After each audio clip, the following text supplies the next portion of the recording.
Imagine a rushing river of longitudinal patient data. Suddenly, it hits a rigid wall, and every single piece of clinical information downstream is blocked from view. This is exactly what happens in traditional time-to-first event models. The chronological first event eclipses everything that follows.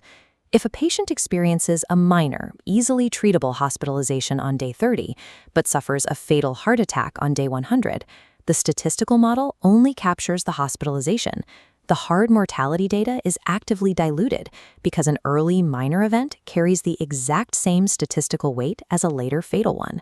This structural flaw actively masks the true outcomes of medical devices. To capture a drug or device's true efficacy, regulatory agencies demanded an analytical model that prioritizes clinical severity over mere chronology.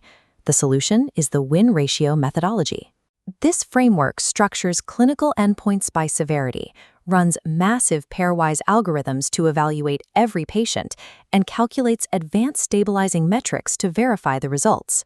By adopting the win ratio, analysts ensure that their statistical models reflect genuine, patient-centric survival benefits, separating real clinical value from arbitrary chronological noise. Step 1 is building the architectural foundation, establishing a hierarchical composite endpoint, or HCE. We rank every possible trial outcome strictly by clinical severity. The absolute peak of this pyramid is Tier 1. This rank is reserved exclusively for the most severe, irreversible events, all-cause or cardiovascular mortality. Below that is Tier 2. This level captures severe morbidities, primarily tracking major heart failure hospitalizations. The foundation is Tier 3. This captures continuous data and symptomatic metrics, like the Kansas City Cardiomyopathy Questionnaire score or the 6-minute walk test. This structure is rigid. You must define this exact hierarchy in your statistical analysis plan before the trial unblinds, and you cannot alter it post-hoc. Step 2 is testing our patient data against this structure. To do this, we generate an unmatched pairwise comparison matrix. In the unmatched approach, we compare every single patient in the experimental treatment arm against every single patient in the control arm. If your trial enrolls 1,000 patients in each group, this algorithm creates exactly 1 million mutually exclusive pairs. Generating millions of unmatched pairs maximizes longitudinal data utility. You ensure no patient's outcome is ever discarded simply because they lacked a perfect baseline match. This flowchart outlines the algorithmic routing for generalized pairwise comparisons. Step 3 is executing this step-down evaluation logic to categorize each of our 1 million pairs as a win, loss, or tie. The system starts at Tier 1. It asks if one patient died earlier than the other. If the control patient experiences cardiovascular death first, the treatment patient is definitively declared the winner. The comparison terminates immediately. But if both patients survive the entire trial duration, the algorithm registers a tie for mortality, cascading downward. At Tier 2, we evaluate hospitalizations.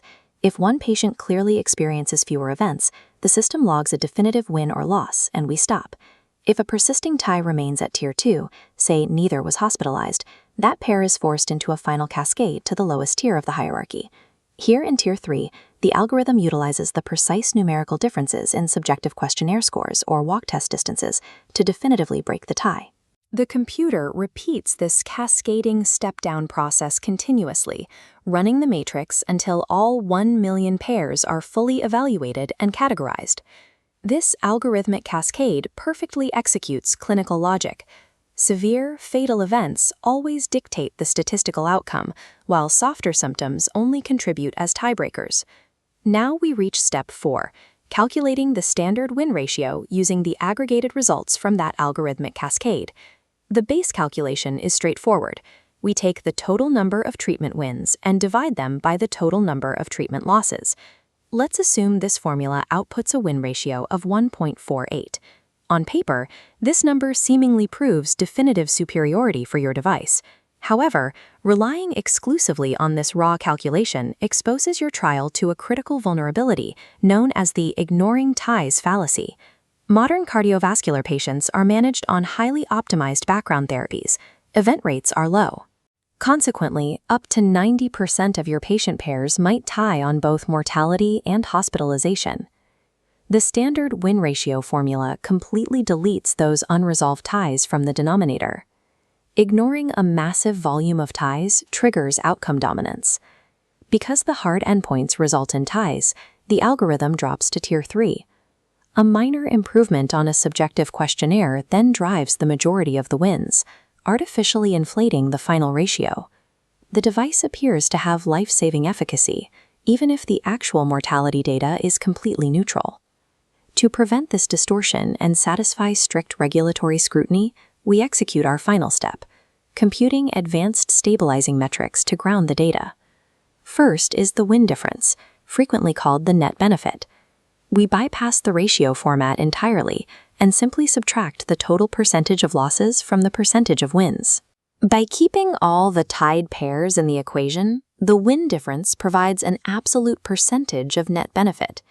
This translates easily into a practical number needed to treat, showing clinicians exactly how many patients require the intervention to guarantee one successful outcome. The second stabilizer is the win odds. This formula mathematically adds half of all tied comparisons back into the numerator and the remaining half into the denominator. Watch what happens to our data. Applying the win odds formula to our matrix compresses that exaggerated 1.48 win ratio down to a highly conservative, realistic 1.28. By integrating these stabilizing metrics into your clinical study report, analysts successfully neutralize statistical illusions. You prove exactly how a device impacts the patient journey, maintaining the absolute integrity of your hard clinical data.